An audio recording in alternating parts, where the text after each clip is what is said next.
எல்லாம் வந்ததுக்கு அப்புறம் பூஜை ஆரம்பிக்கலாம். அவன் எங்கேயா வரப்போறான்? நினைச்சா வருவான், நினைச்சா போவான். ஞானக்கு இருக்கு. எவ்வளவு நேரம் காத்திருக்கிறது? பூஜை ஆரம்பிக்க. கிருஷ்ண ஜெயந்தி அன்னைக்கு நிச்சயமா வீட்டுக்கு வந்துடுவான். கொஞ்சம் பார்க்கலாம்.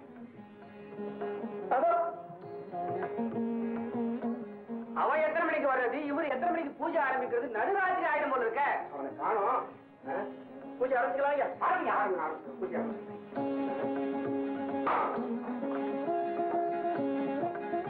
வரட்டும் வரட்டும் பேசுவோம்.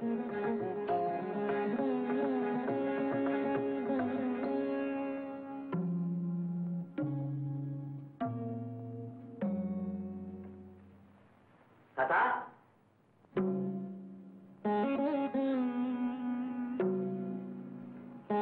தாத்தா என் மேல கோபமா? நீங்க ஏன் கோபமாக்கீங்கன்னு எனக்கு தெரியும். நேற்று கிருஷ்ண ஜெயந்திக்கு நான் வரலன்னு தானே கோபம். தாத்தா அந்த கிருஷ்ணன் எப்ப வர சொல்றானோ அப்ப போறேன். திரும்பி போக சொல்லி எப்ப எனக்கு உத்தரவு கொடுக்கறானோ அப்ப வரேன். இதை நான் வெளியில சொன்னா என்ன பைத்தியக்காரன் நினைப்பாங்க. தாத்தா உங்களுக்கு தெரியாதா, சின்ன வயசுல இருந்தே கிருஷ்ணனுக்கு சேவை செய்யறத என் பாக்கியமா கருதுறேன். இது பைத்தியக்காரத்தனம்னு உங்களுக்கும் தோணுனா சொல்லுங்க. இனிமே நான் வெளியில போக மாட்டேன்.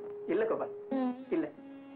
யாருக்குமே கிடைக்க முடியாத பேரருள் பெற்றவன் உன்னை போ வா போகாதுன்னு சொல்றதுக்கு அவனை தவிர வேற யாருக்கு அதிகாரம் இருக்கு? எனக்கு ஒரே ஒரு ஆசை, ஒவ்வொரு வருஷமும் கிருஷ்ண ஜெயந்தி அன்னைக்கு உன்னுடைய தெய்வீக இசையை நான் கேட்கணும். நீ நிச்சயம் இங்க இருக்கணும், பூஜையில கலந்துக்கணும். இந்த கிருஷ்ண மேல சத்தியம் பண்ணி கொடு. அவுத்து விடாதா?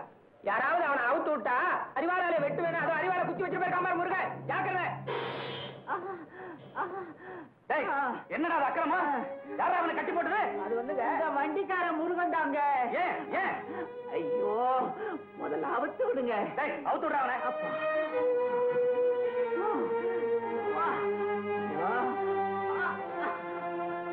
என்னடா நடந்து? ஒண்ணு இல்லைங்க, காகரி வாங்க சந்தைக்கு போயிருந்தேன். முருகன் தங்கச்சி ராதாட்ட தான் காகரி வாங்கினேன். ராதா, உங்ககிட்ட இருக்க காகரி எல்லாம் புதுசா அழகா இருக்குன்னு சொன்னேங்க. விளையாட்டுன்னு சொன்ன அந்த பேச்ச ராதா தப்பா புரிஞ்சுக்கிட்டு அவ அண்ணன்ட்ட சொல்லி அவ என்ன அடிச்சு இப்படி தொங்க போட்டுட்டானுங்க. போய் சொல்லாதடா முதலாளி. இவ ராதா கிட்ட எத்தனை மணிக்கு வீட்டுக்கு வரலாம் கேட்டிருக்கா. இப்படி எல்லாம் பேசாதீங்க, என் அண்ணன் கிட்ட சொல்லிடுவே. ராதா சொல்லிருக்கா. பேசா என்ன தப்பு? நீ என்ன பத்திரி பரம்பரையா? அப்படி இப்படி 4 பேருக்கு முன்னால சொல்லக்கூடாத வார்த்தையெல்லாம் சொல்லிருக்காங்க.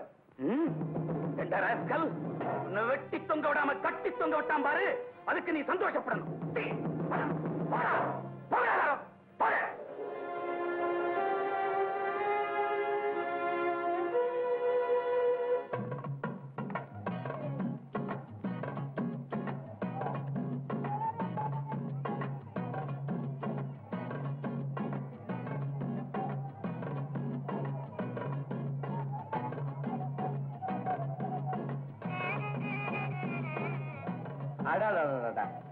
என்ன அழகு, என்ன அழகு.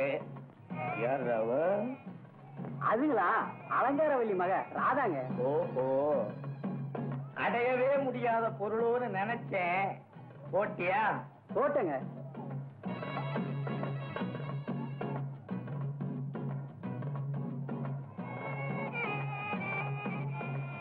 என்ன ராதா, சௌக்கியமா?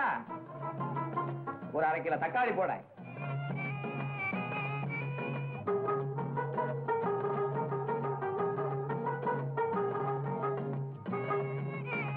என்ன நம்ம பேரு இவனுக்கு எப்படி தெரியும்னு பாக்குறியா? உன்ன மாதிரி அழகான பெண்ணுங்க பேரெல்லாம் எனக்கு தெரியும். நான் யார் தெரியுமா? பக்கத்து கிராமத்து சிங்காரம் பிள்ளை இருக்காரே, அவருடைய மகன் ராமசாமி. உங்க அம்மாவை பத்தி எல்லாம் நான் கேள்விப்பட்டிருக்கேன்.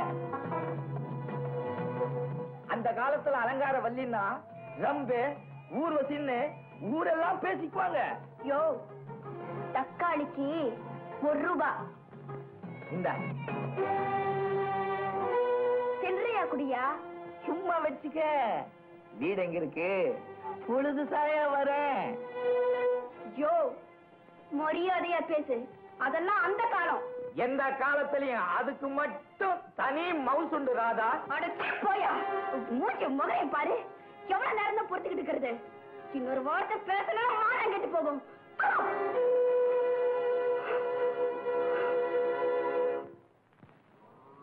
முருகா, முருகா,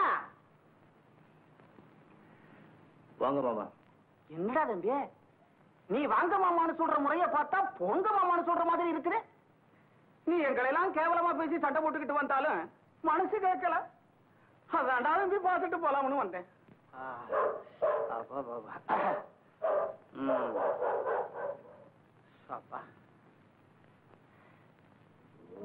தம்பி வந்து உட்கார்ற. பரவாயில்ல, என்ன விஷயம்? என்ன விஷயமா? ஏண்டா கூட பிறந்த தங்கச்சி மக்களை விஷயம் இருந்தாத்தான் பார்க்க வருவாங்களா? பாமா ராதா. வைத்திய மாமா, எப்ப வந்தீங்க? இப்பதாமா வந்தேன். உங்க அண்ணன் சரியா முகம் கொடுத்து கூட பேச மாட்டேங்கிறேன். மாமா, உங்க மேலேயோ மத்த சொந்தக்காரங்க மேலேயோ நம்ம ஜாதியிலயோ பல ஊர்ல 100க்கு 90 பேரு நல்ல முறையா குடும்பத்தை அமைச்சுக்கிட்டு வாழ்க்கை நடத்துறாங்க. நானும் அப்படித்தான் வாழ விரும்புறேன். அரே, உன் விருப்பப்படி நீ வாழ்க்கை நடத்துறத யாருக்கும் சொல்ல முடியும். ஆனா ராதா வாழ்க்கையை ஏண்டா கெடுக்கிற? கெடுக்கல மாமா, உங்களால ராதா வாழ்க்கை கெட்டு போயிடக்கூடாதுங்கிறதுக்காக ஜாக்கிரதையா இருக்கேன். உலகம் தெரியாம பேசாத. இந்த வர தம்பி, நான் நினைச்சா ராதாவை கோடீஸ்வரியா வாழ வைக்க முடியும்டா. மாமா, எனக்கு கோடீஸ்வரியா வாழணும்னு ஆசை இல்ல. ஒருவேளை கஞ்சி குடிச்சாலும் மானத்தோடு குடிக்கணும்னு நினைக்கிறேன். இதெல்லாம் சின்ன வயசுல பேசுறதுக்கு நல்லா தான் இருக்கு. நீங்க எந்த உபதேசம் பண்ண வேண்டாம். இந்த வர்ற தம்பி, இப்படிப்பட்ட குடும்பத்துல பிறந்த ஒரு பெண்ணுக்கு காவடி எடுத்தாலும் மாப்பிள்ளையே கிடைக்காத. அப்படியே கிடைச்சாலும் கையாலாக அவன் தாண்டா கிடப்பான். ராதா 3-4 பிள்ளைகளை பெற்றுக்கிட்டு அதுக்கு பசியும் பட்டினியுமா கிடக்கிறத பார்த்து நான் கண்ணீர் வடிக்கணுமா? அப்படிப்பட்ட நிலைமை வந்தாலும் அந்த பிள்ளைங்க இதுதான் எங்க அப்பா சுட்டி காட்ட ஒருத்தர் இருப்பா இல்லையா? அப்பன் பேர் தெரியாம ஐஸ்வர்யத்தோடு வாழ்மா மாமா. மேலும் மேலும் கோபத்தை கிளறாதீங்க. பழச நினைச்சு பார்த்தா 10 கிட்ட வருது. சரிப்பா, அப்புறம் ஓ இஷ்டம். ஆனா வெறும் தத்துவமும் சுயமரியாதையும் சோறு போடாது. அத தெரிஞ்சுக்க.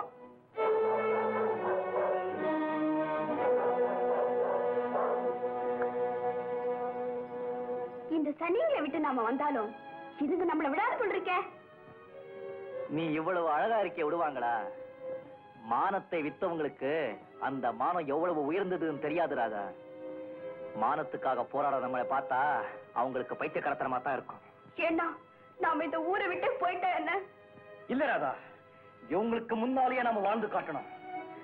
நம்மள முகத்துக்கு நேர கேலி பேசினவங்க நம்முடைய நல்ல வாழ்க்கையை பார்த்து ஆச்சரியப்படணும். இன்னும் 1-2 மிச்சம் இருக்க நம்ம ஜாதி பசங்க நம்ம பார்த்து நல்ல வழிக்கு வரணும்.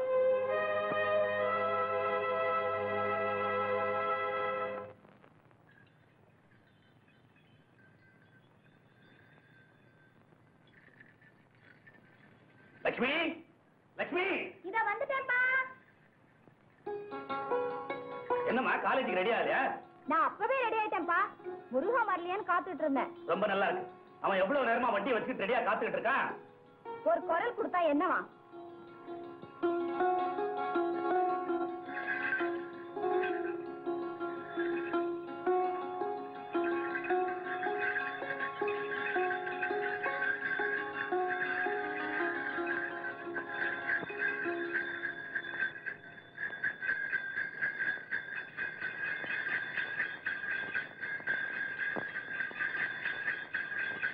முருகா, தினம் 3 மைல் காலேஜுக்கு போகும்போதும் வரும்போதும் ஒரு வார்த்தை கூட பேச மாட்டேங்கிறியே.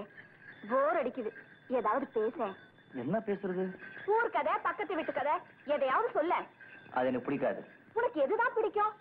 அவங்க வேலையை அவங்க பார்க்கணும். அதான் எனக்கு பிடிக்கும். சரி, நீ பேசலன்னா விடு, நான் பேசுறேன்.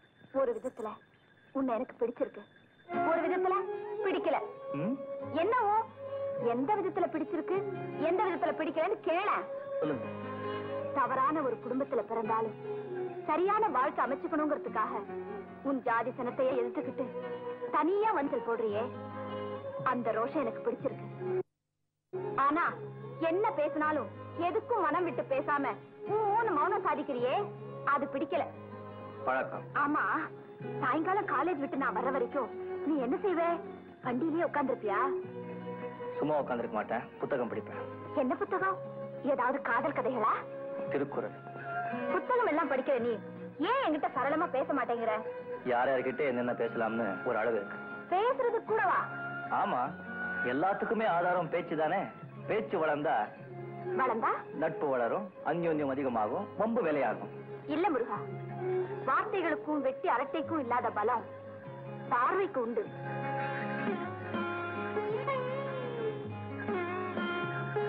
ஒரு நாள் அப்பா உன்னை அழைச்சிட்டு வந்து, புதுசா சேர்த்திருக்கிற வண்டிக்காரன் இவன் தான்மா, பேரு முருகன், நீ பாட்டுக்கு வண்டிக்காரா அது இதுன்னு கூப்பிடாத, ரொம்ப ரோஷக்காரன் அறிமுகப்படுத்தினதும் நான் எங்க அம்மாவே என்ன வியாபாரம் பேசுறா, நான் சும்மா போக இனிமே தான் போணுமா? அவங்கதான் சம்பிரதாயங்களுக்கு பலியாகிட்டாங்கன்னா நம்மையாவது நல்லா வாழ விடக்கூடாது. அவங்க வாழ விடலைனாலும் நாம வாழ்ந்து காட்டுவோம். அப்படி சொல்லு, இந்த உறுதி எப்போ இருக்கணும்.